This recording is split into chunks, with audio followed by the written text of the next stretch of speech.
Hey guys, what's up? Here's Max. Guys, Frieza is one of the main villains in the history of animes and mangas. And besides being very cool, he's also a big mystery. That's because we know almost nothing about his history, his family history, much less the history of his race. But I was reflecting on some things these days and I think I may have understood some things better about Frieza's race. Actually, more specifically, about their transformations. Wanna understand this? So stay connected in the channel and let's go to the video.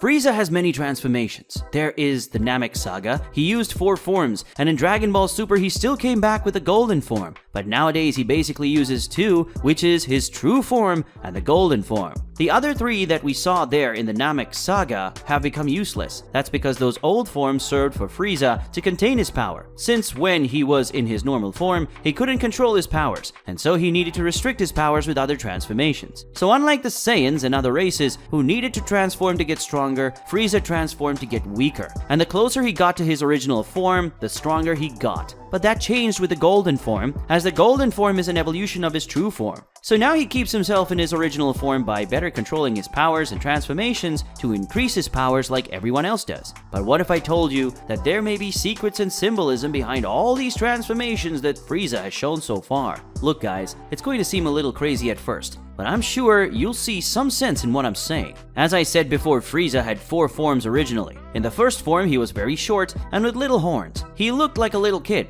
In his second form, Frieza was huge. He looked like a humanoid bull. And he had some horns, and he was very tall and strong. It was the form he used to face Piccolo. Then he used his third form, where he got kind of kashetic, kind of hunchbacked and kind of bizarre looking. And of course, it also has the original form of Frieza, which is the one we know the most. Now take a good look at the first form Frieza used. See how small he is. Then see the second form, very tall and strong, and then see the third form, hunchbacked and pathetic. Take a good look at how similar these forms are to the stage of a person's life. In his first form, Frieza looks a lot like a kid. He's very short and has underdeveloped muscles, and has these little horns. But in the second form, he was completely different. He was huge, muscular, and with some big horns. So notice that in this form, Frieza looks much more adult, a grown man. In this third form, he's very similar to an elder person, since he has this more curved aspect. Looks like an old man. So what I'm saying is that maybe Frieza's transformation represents the stages of life of his race, and maybe Frieza's race, different from us humans, who weaken with age. Maybe with them it's different. The older they get, the more powerful they get, like vampires, witches, and in many other cases we see in literature, including Japanese literature, which is where Dragon Ball is inspired. Okay, Max, let's say that's true. But what about Frieza's fourth form then? I'm glad you asked. I'll explain it to you and you'll see that it makes perfect sense, and that even this form may have a connection with this wish for eternal life that he wanted to make to the Dragon Balls on Namek.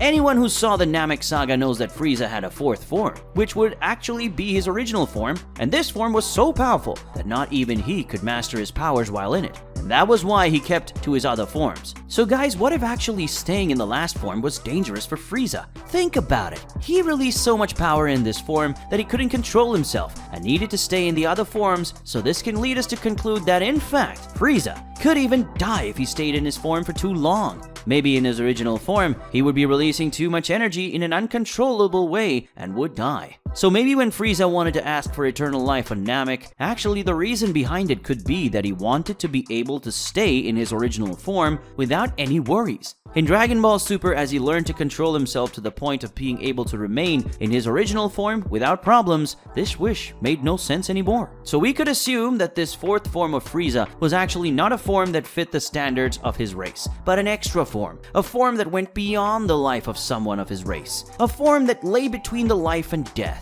This makes sense because this fourth form of Frieza is very different from the others. If you look at all the other 3 transformations, they have some things in common, like that shell that looks like an armor, which does change but is there in all of them. They also have those lines, those little ripples on his arms and legs, but when Frieza arrives in his last form, he's very different. He is smoother, with a lot more unique and more defined color. Take a good look guys, the pattern changes a lot. And finally, we would have the golden form, which comes after the fourth form is controlled, and that form would be a kind of transcendental form, almost a deity, since if you look closely, Frieza's golden form has a whole differentiated aspect. There is a whole divine tone in this transformation of the pose he makes, the music that plays in the anime when he transforms, and this makes even more sense if we think that this form came to face the Super Saiyan God and Blue, which are divine Saiyan forms. So according to my theory, it would be like this. The beings of Frieza's race would have transformations that corresponded to the stage of life they are in. The first form is theirs as children or teenagers, the second is theirs as adults, and the third is theirs as an elderly person.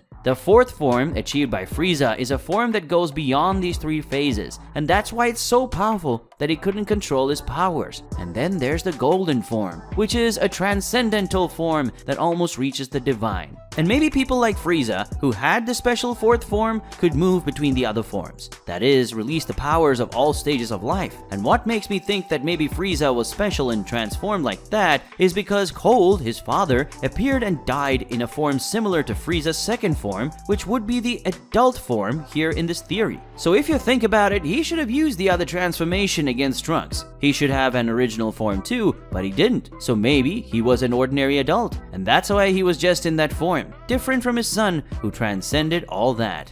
Now, I want to know your opinion about all this. Does this theory make sense or did it not? Did you like it? Comment down below with your theories about it, because the best thing about Dragon Ball Z fans is it's the crazy theories that we love to do. If you enjoyed this video, don't forget to like and subscribe to the channel as we become 50,000 subscribers together. Until next time, goodbye.